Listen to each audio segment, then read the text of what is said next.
Hi everyone.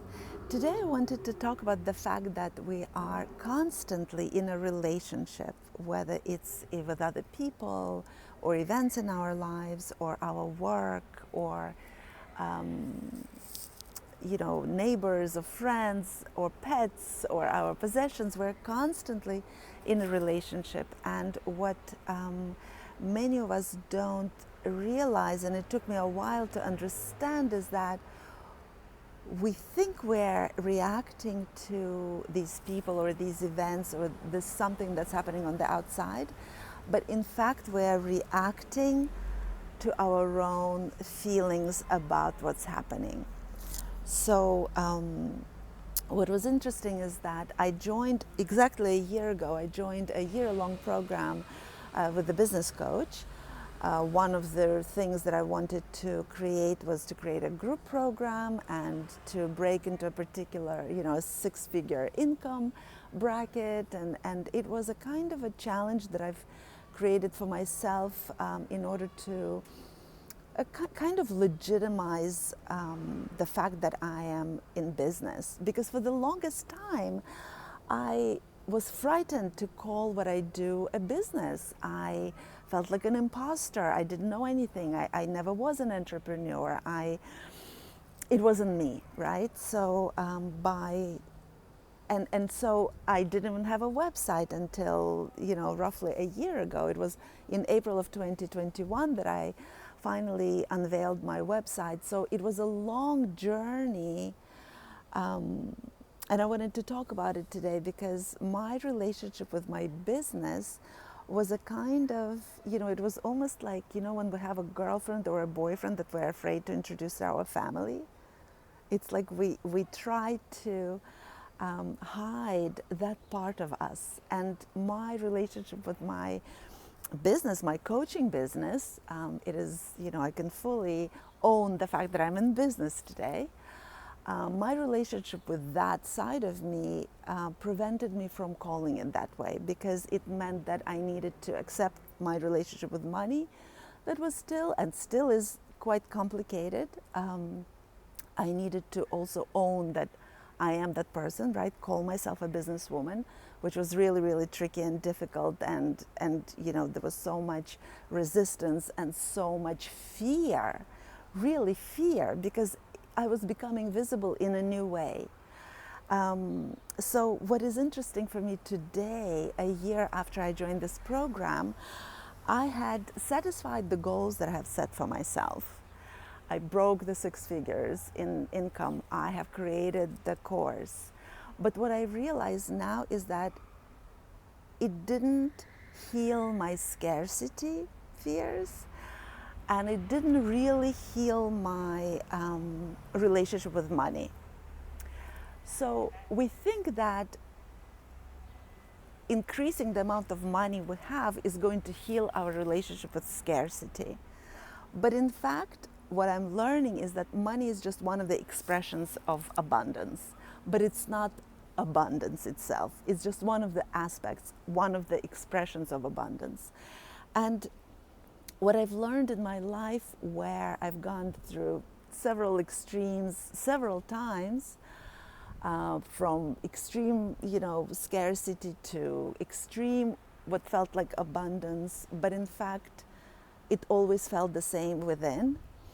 And I'm trying to heal my relationship with money and my relationship with abundance now, because I'm realizing that it doesn't come from achievements.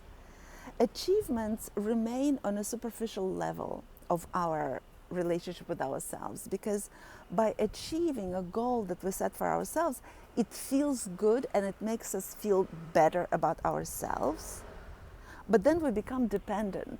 We become dependent on that achievement. What happens if I don't achieve? Am I a failure? And to accept that, right? To accept that I'm a failure, that I'm actually not a failure, that maybe I need to redefine what success means to me. And so, once again, coming back to how we live our life, it's all about safe to be me. Because every relationship, whether it's with money or with possessions or with scarcity or with abundance or with people, or with life itself, it has nothing to do with anything on the outside or anything that is on that surface, success or failure, black or white kind of dynamic. It's all our own inner process, and it's all our own relationship with ourselves. So the more I do this work on myself, and the more I, research, and the more I go deeper within myself to get that sense of worth, to get that sense of validation, I understand that it has nothing to do with the outside criteria, with the outside, with other people's definitions of success, and it has a lot to do with acceptance of all that I am. The one that feels like success, the one who reaches her goals, and the one who is afraid to become visible and afraid to push herself. And through this journey of where I find myself today, it's really all about safe to be me. It really, the more I do this work, the more I come to this, what's becoming my mission and my vision. Safe to be me is a relationship of integrating, it's a voyage of integrating all the parts of who we are. And it's a voyage of accepting all the parts of who we are. The ones that we're proud of and the ones that we're not proud of, the ones that we want to keep it secret, and the ones that we haven't integrated yet. To return back to my relationship with my own business, it was a journey of daring to step into that part of me. I was already that person, right? I was already doing the work, I was already charging money for my services, but yet I wasn't yet able to step into the full embodiment of what that meant. And today I am going there, and it's edgy, and it's sometimes still quite uncomfortable. I feel like I'm stretching my comfort zone, and my nervous system is a little bit frazzled, but it's a journey, right? It's a journey. All of us doing this work of reintegration of all the parts of who we are, that the journey to wholeness, that's what it's all about. It's not anything on the outside. It's all of it is our relationship with all these different parts of ourselves, the ones that we like and the ones that we're afraid to show others.